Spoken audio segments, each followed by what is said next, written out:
Welcome to another episode of the Wednesday Conversation. I'm Dusty White, and I'm here with Pastor Bob Thune of Coram Church and Pastor Chris Hemmelman of First City Church.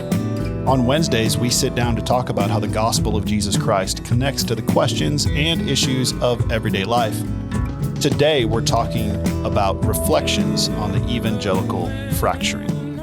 Hey, listeners, how's it going? We're going to take up an article that Jake Meador wrote in January 2024 at Mere Orthodoxy, where he is sort of looking back on what he calls the evangelical fracturing that he believes we are 10 years in to. And I think that's interesting. So I wanted to reflect on it. Obviously, one of the things we want to do on this podcast is help Christians be wise students and stewards of culture. And so a lot of the things we try to talk about relate to the church's interactions with the culture and to sort of the broader dynamics of church in America. And certainly over the last 10 years, this has been one of the dominant storylines. You recall us doing some episodes a few years ago on the six-way fracturing of the evangelical church. That was an article that Mike Graham wrote for Mere Orthodoxy back in 2021. You've paid attention over the past few years to sort of how the Trump phenomenon has fractured evangelicalism. And so there's a lot that has been talked about over the past few years, but certainly we would all say over the past 10 years, something has changed in the dynamic of what we would refer to as American evangelical Christianity, assuming that those words still mean something. So I wanted to tackle and talk a little bit about this article for two reasons. One, I'm interested in how Jake understands it and what he sort of sees and some of the connections he's making. And number two, because his approach is to talk about the Acts 29 network as sort of a case study in the evangelical fracturing. And so since I have been a part of Acts 29 for many years, and since Chris, you have as well, since our churches have invested heavily in that network, I thought it was interesting sort of, I probably agree with some things Jake says here. I probably have some disagreements with how he frames things. But I thought it was interesting to see the Acts 29 church planting network as sort of a way in to understanding the fracturing of the evangelical movement, if there is such a thing. And that's what this article is designed to sort of tease out. So I'm not going to really read much of the article, but I do want to tell you why Jake thinks we are 10 years in to the evangelical fracturing. Jake Meador says at the end of this article, if we place the beginning of the fracturing in 2014 with the last Desiring God conference and the collapse of Mars Hill, then this year marks 10 years since that sad beginning. I think it's an interesting way of marking it. He basically says that was the last Desiring God conference and it was the collapse of Mars Hill. Those things happened in 2014. And of course, also 2014 was Ferguson, and then 2016 was the Trump election. And so certainly that season of time was when some things really shifted in evangelicalism. Do you like his taxonomy there, Chris? When was the last Together for the Gospel conference? Well, that was just like this past year. I think they just stopped doing that. So they went a little bit longer. Yeah.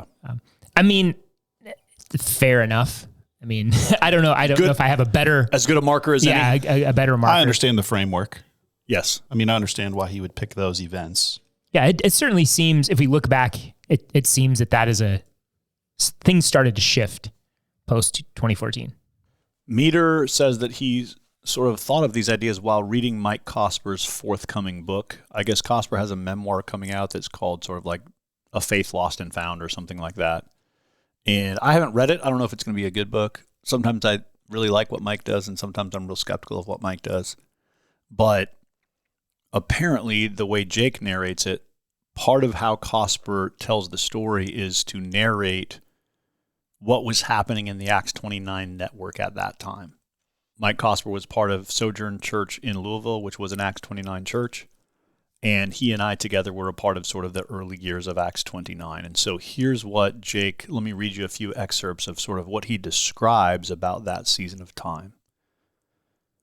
There was a blending of innocence and confidence and hopefulness that Cosper captures well. I wasn't part of it directly, but I remember it. From about 2005 until the early 2010s, it seemed as if Acts 29 might represent the defining movement in the next wave of evangelicalism. They had found a way of blending the best insights of the attractional movement of Bill Hybels and Rick Warren with the theological and missiological acumen of Tim Keller and John Piper.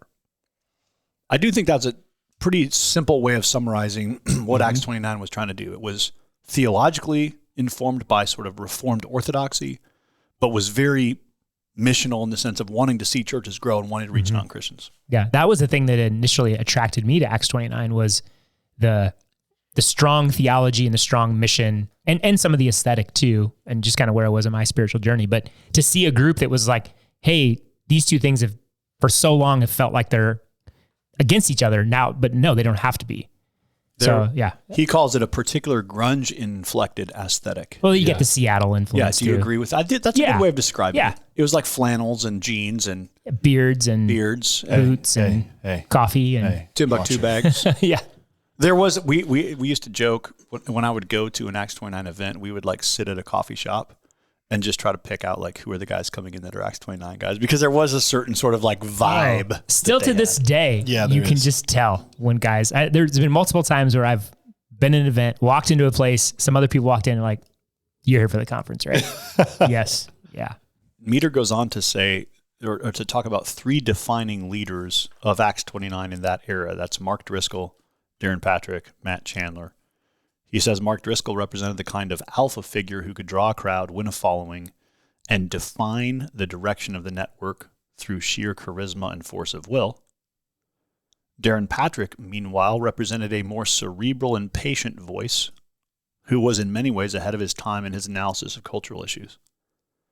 Matt Chandler was the more personable balance to Driscoll. Driscoll would deliver the bodies behind the bus type speeches, and Chandler could then come in behind to help patch up whatever relational issues were created by Driscoll's harsh style.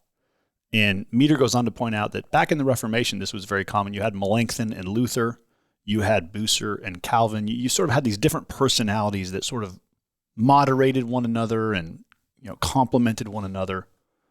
I think it is interesting the way he describes those three guys. I agree and disagree.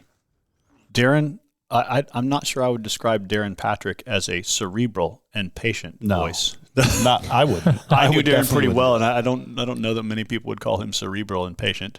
I guess that's how Jake experienced his influence. Driscoll, as an alpha figure who could draw a crowd through sheer charisma, that is a great description of Mark Driscoll. Yeah. I mean, he has a power of charisma that is almost creepy to me. It's amazing the energy that guy can bring into a room. I have lots of thoughts looking back on Mark. Yeah, but and that's what's interesting. I have always found Chandler a more compelling communicator, but Driscoll has that thing that, because I mean I've listened to I don't know how many Driscoll talk sermons and always thought the content was solid and good, but I never go, that guy's just like this super compelling dude on stage. But he still had this thing that, like, I think enhanced his ability to speak, where Chandler's just like this very charismatic communicator. Yes. And so those little differences. I think the way he describes Chandler as the more sort of personable guy, that's certainly true of just how Matt's wired. What all three of those guys, though, if you think about what brought them together and what do they share in common, it was they were all fascinating preachers, and they could all preach to younger, more skeptical, more post-Christian audiences. So what Keller did was sort of a more professorial bent. Mark Driscoll and Darren Patrick and Matt Chandler were doing was sort of a younger, more assertive, aggressive, sort of like deconstructionist bent. All those guys, I really enjoyed all those guys preaching, and it was very influential in our movement early on. Yeah, and they did it in different contexts, which is also pretty telling, where Driscoll's up in Seattle, very much more agnostic, atheist, secular. Chandler's down in, the buckle of the Bible Belt, and then Darren Patrick was in kind of a blend in some ways. So just their ability to contextualize all that was really cool to see too. Meador points out, in a happier timeline, Driscoll, Patrick, and Chandler would still have another 15 to 20 years of effective ministry ahead of them. Driscoll is only 53. Patrick would be 53. And Chandler is 49. Of course, that isn't the timeline we've gotten. Driscoll's story took a dark turn. Toward ever greater autonomy and away from real accountability, Mars Hill collapsed, and the magic of those early years never returned. Darren Patrick tragically took his own life. Chandler has remained in ministry at the Village. So he said, like, these guys could have had a really long run. Circumstances changed that. And so Meador sort of wants to look back and say, what is it that fractured that brotherhood or that sort of energy of the early Acts 29 movement, and how is that a sort of story that plays out, that sort of points to what's going on in broader evangelicalism? And he points to a few things. Number one is technology. He says, one thing Acts 29 did well in that 2005 to 2014 window is it capitalized on especially podcasting. And that was true. I felt like that was part of the magic of the movement. Was Meador points out it was the beginnings of podcasting, but you didn't yet have social media. And so you had the ability to like get your content out there without all the like having to get caught up and embroiled in weird online controversies. And I remember for us, when we planted Coram Deo in 2005, Tyler Zock was one of the guys on our core team. He was like, hey, we need a podcast. And I was like, what's that? He was like, well, it's, it's like a way of like putting your sermons out there. I was like, you mean like CDs? He's like, no, it like goes on an iPod and, you can listen to it. And you can't see it. I was like, cool. That sounds great. How does it, I was like, I've never heard of this before. And so, that sounds funny to say that today because it's so much a part of our lives. But back then, we were the first church in the city of Omaha to have a podcast. No one else was doing that because it was just it was an early adopter, small minority of people who tended to be very techie who were into that. But, we capitalized on that. And for the first few years, we really gained a lot of momentum because we had a podcast. And so I think he's right about that. That's funny. I would download Matt Chandler sermons and burn them on CDs. Yeah. And listen to them in my car. I did not actually listen to the podcast directly. I had the old iPad where you had to scroll, the scroll wheel. Yeah. You had to scroll. I found that in my basement the other day. I really did. I showed my kids. For our 1 year, that was actually for our 1 year birthday as a church in 2006. We gifted Jared Strock an iPod because it was like, this is like the coolest gift we can give you. It's expensive and it's new and it's like, man, it's music, Click, click, click, click. That was a while back. The second thing that Meador points to is leadership failure.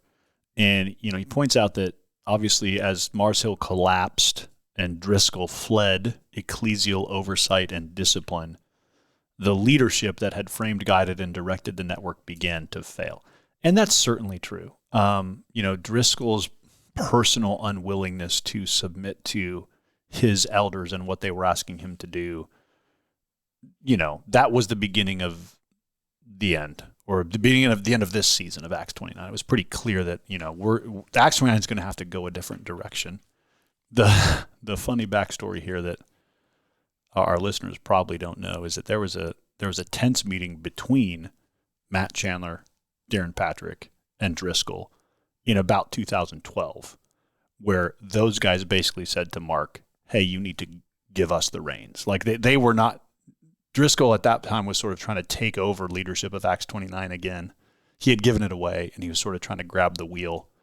And those two guys were like, that's not the path forward. And I've heard stories of that meeting told in some various rooms, and it sounds like it was a pretty intense confrontation between those three dudes. But I think that's why you ended up in 2012 having leadership pass to Matt Chandler, and Matt moving the Acts 29 offices to Dallas and sort of taking it under the wing of the Village instead of Mars Hill as a way to sort of separate it from, hey, Mark, you do you, but Acts 29 needs to move into a chapter where it's not driven by the force of your personality. And I think that was a good call, and in hindsight, a really important call based on what was happening with Driscoll just a few short years later.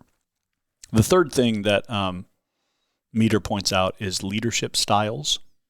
He says people end up being either thought leaders or people leaders, and Acts 29 had both.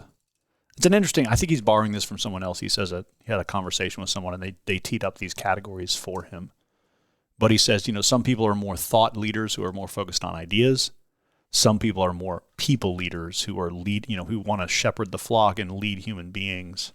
And Acts 29 had a pretty good matrix of both of those kinds of leaders. And that was part of the beauty of the recipe was there were both of those kinds of people in the room, and there was a real good symbiosis of the sort of energy that's created from both kinds of leaders hashing things out together. In light of that, it is interesting because when the network went more to Chandler's leadership, I think it went from thought leader, charisma leader to people leader, pastor. Mm-hmm. And I think we all had, some concerns at that point, but also some excitement. Yes, agreed.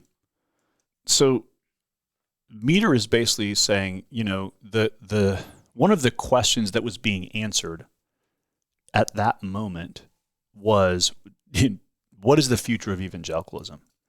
So kind of the way Jake Meador's narrating the story is, if you had, roughly speaking, John Piper, Tim Keller, and Don Carson, and that generation of leader who had sort of formed a pretty dense network of like early 21st century evangelical leadership. Those guys were doing the conferences and they were sort of pulling together various people and, trying to create some synergy. It felt like maybe the next phase of that, the next generation of that is going to be Mark Driscoll, Darren Patrick, Matt Chandler, that sort of Acts 29-ish energy. And when Acts 29 sort of fell apart in 2014, or when Mars Hill fell apart in 2014, and when Darren later on took his own life, that it became clear that handoff is not what it's going to look like. And so the question it left open is, what is the next generation of evangelicalism beyond Carson and Keller and that generation of leaders? And basically what Meador is saying is the inability to sort of answer that question is kind of what led to the fracturing of evangelicalism. So now you have a bunch of different sort of like sub-tribes, but you don't have that sense of like, oh, there's a clear leader in our generation or set of leaders in our generation who are sort of like stepping in and filling the void and moving forward in the same sort of collaborative and gospel-oriented way that Carson and Keller and Piper and some of those guys were. What's also interesting about what Jake is saying is that the various threads that Acts 29 kind of held together seem to have kind of gone their own separate ways in some distinct aspects. Talk more about that.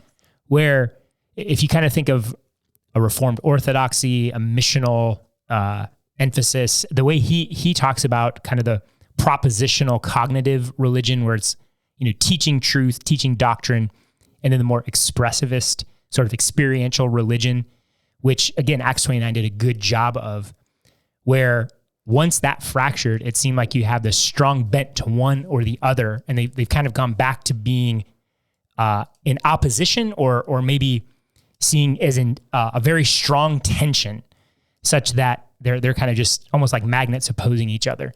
So that's another interesting piece of this, of what we have on the other side of guys kind of holding things together is just things that we were all celebrating were brought together now seem to be like, no, it actually makes sense that they should be in different camps or different emphasis, which I don't love. Like, I'm still like, let's hold these things together. Let's keep fighting for these things to be together.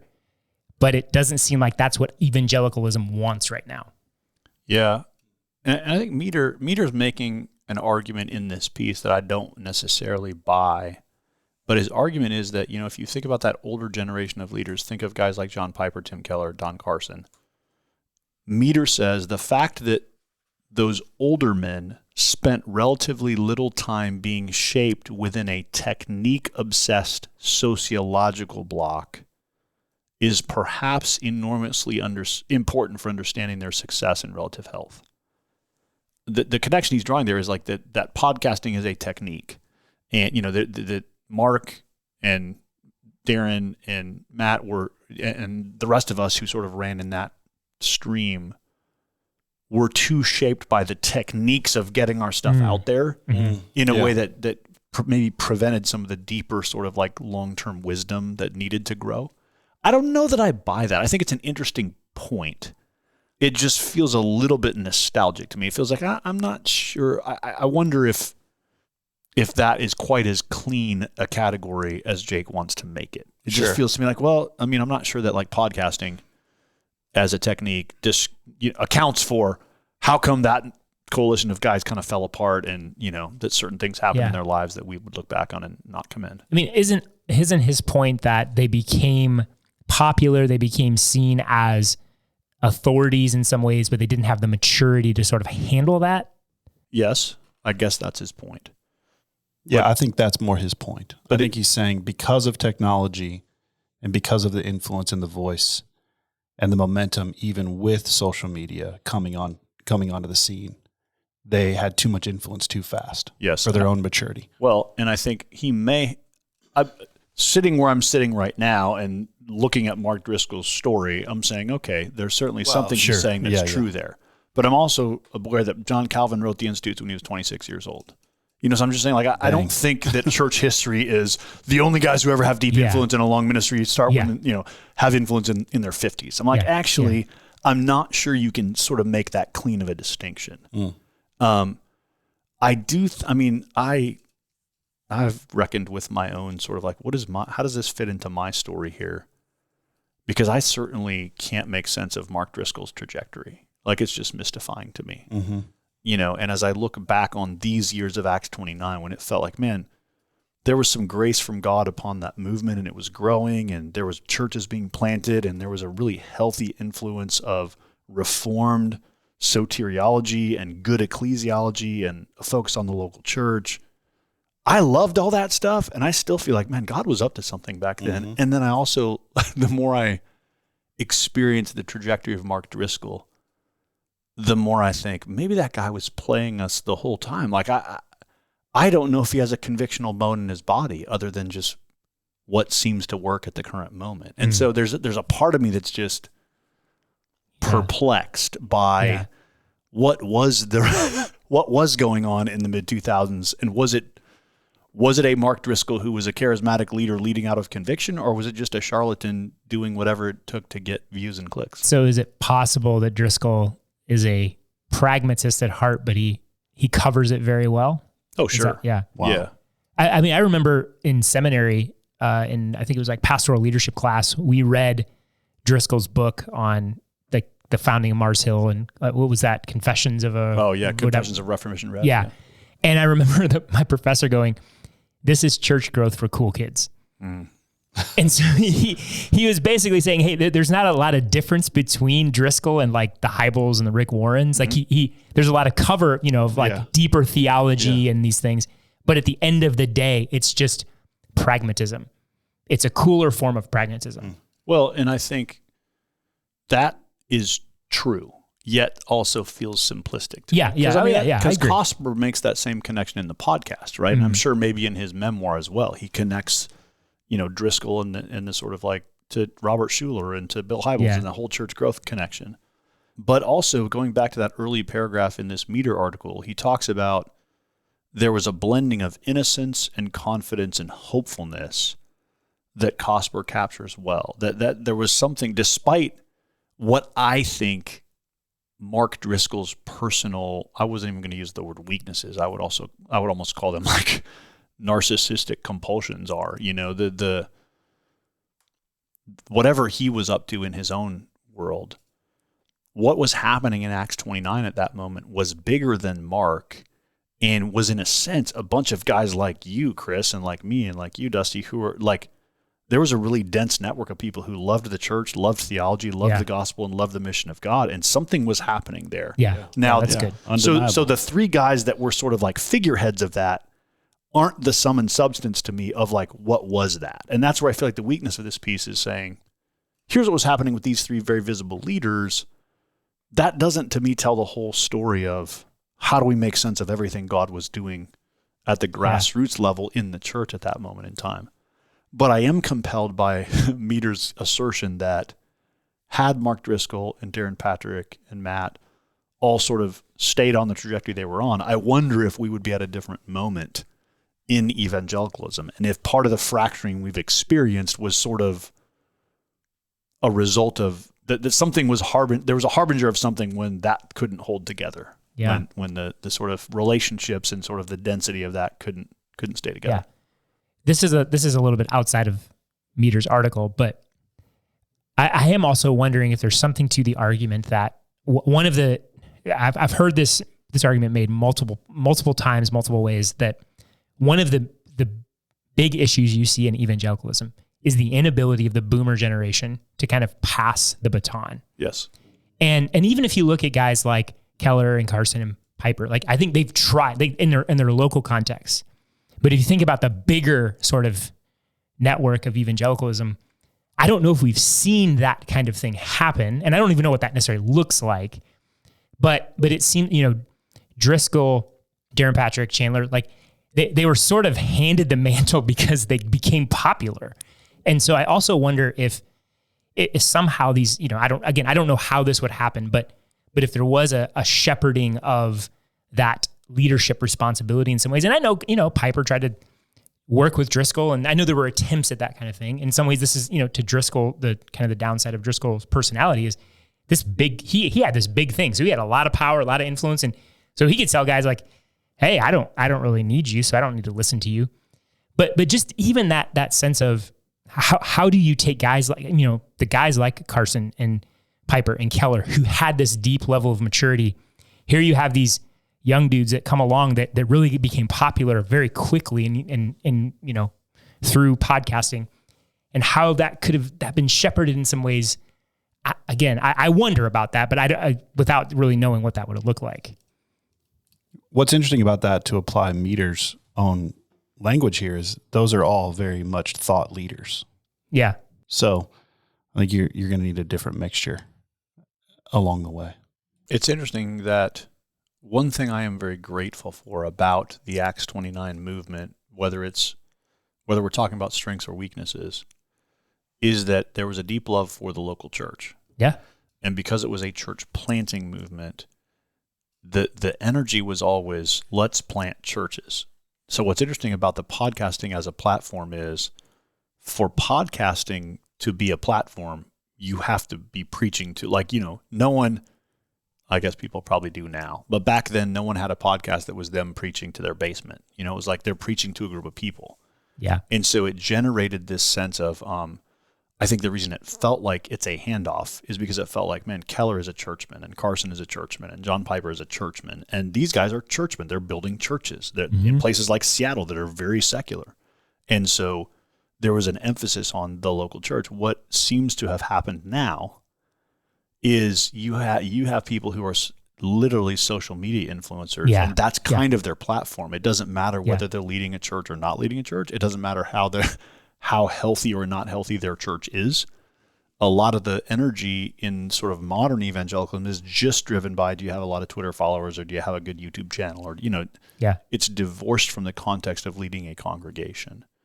And I wonder if that's part of the fracturing of evangelicalism, is the question of, is this a church-centric movement? Yeah. Or is this an influence-centric movement? That's a good point. Because even the guys that were attracted to Acts 29, that kind of had that hunger for, I want a platform, they had to still plant a church, shepherd that church, have a podcast. You still had to create a local church. Even if your heart was like for bigger and better things, you still had to ground yourself and prove that you could ground yourself before you were given anything. Where now it's like, if you get enough people to watch your videos, you could be just sitting in your basement and not a single soul in the world will follow you actually in your real life. And yet here you are being an influencer. I assessed a guy one time in 2009 in Seattle at a conference. And his sermon was, he had just sat down in his living room and preached it to his computer. And his assessment did not go well. No. We were like, hey, unless you've preached a sermon to actual humans, you're not ready to plant a church yet. Like we got some work to do back here. Yeah. But it does speak, going back to your point, it does speak to the beauty again of what Acts 29 was doing. Is it was attracting guys who wanted to plant churches, and the majority of those guys really were churchmen, and they loved the local church, and they believed in the local church, and they were reading New Beginning, they're reading Keller of, hey, the mission of God goes forward by churches planting churches. Like all of that was the innocence, the purity, the hopefulness of kind of recapturing that missionary movement through the local church, which was so beautiful. But somehow the bigger layer got out of control and technology and various things, but the leadership breakdowns or whatever. But that's I think maybe the sad part of this is not that there aren't still people who want to plant churches and see the local church as the missionary engine, but the higher level cultural stuff has kind of clouded that a little bit, I would say, today, in some ways. So that hopefulness, maybe the innocence isn't there in the same way. It's interesting if we ask, okay, what should a listener do with this podcast? I mean, we're sort of doing a postmortem on a movement. We're all working it out here. We're working out the last 20 years of our lives. But what should a listener do with this? And I think what you just said is the answer, Chris. I think the future for the church is the local church. Yeah. Amen. Strong ecclesiology. And the future of whatever evangelicalism is, who cares? The future, the thing I want to give my life to is helping local churches thrive, helping them be healthy. I could care less what quote unquote if evangelicalism as we know it survives or falls apart is no concern of mine. I'm not trying to keep a movement afloat or keep a podcast afloat or some kind of influence afloat. I want to see the church thrive. And so I think there's a weird reality that in most of my ministry life, Christians in general are usually, hopefully, part of a local church. But also there's this whole evangelical ecosystem of conferences and books and podcasts and bloggers and influencers. And so people are kind of immersed in that whole thing. And here's what I generally find. The more their local church is the center of that stuff, the healthier people they are. Yeah. Yep. And the more the local church takes a back seat to sort of that broader ecosystem, the less healthy I feel like those human beings are, and the less I think it grounds them in the things that really matter to Jesus. Yeah. And, I think I would say to this day, this is only my take. But if you ask me what shifted, this is like one of those dangerous things, like who knows? But in Mark Driscoll's preaching, I believe, in 2009 or 10, there was a shift, and here's how I describe it. When I started listening to Driscoll sermons, which was 2006, he was preaching to the city of Seattle. Mm-hmm. And what I loved about him is he knows what his people are reading. He knows the parks they go to. He knows that there's more dogs than kids in Seattle. He just makes all these jokes that are clear that like he has a deep understanding of his context.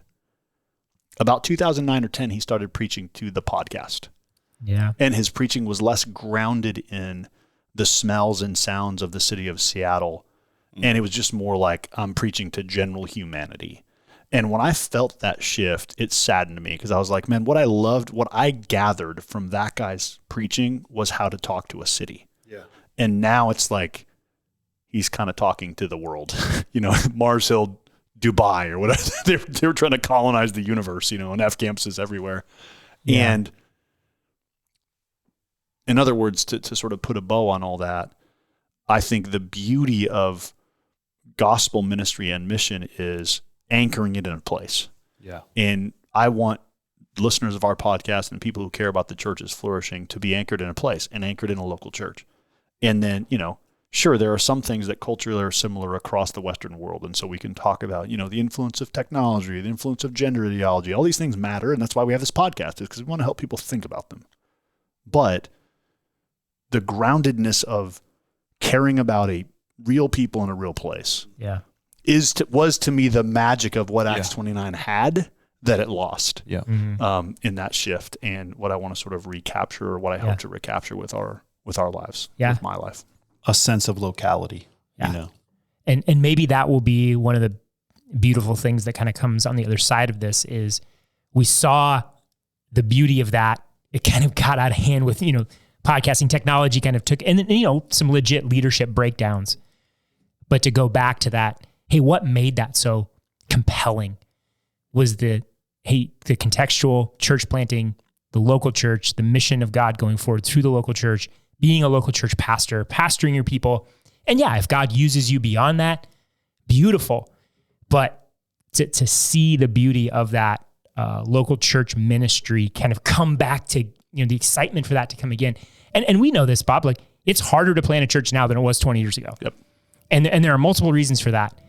But that doesn't mean that we want to say, hey, let's take a time out on church planting altogether. Now we need to reevaluate and think through some things, but we want that still to be what we're about.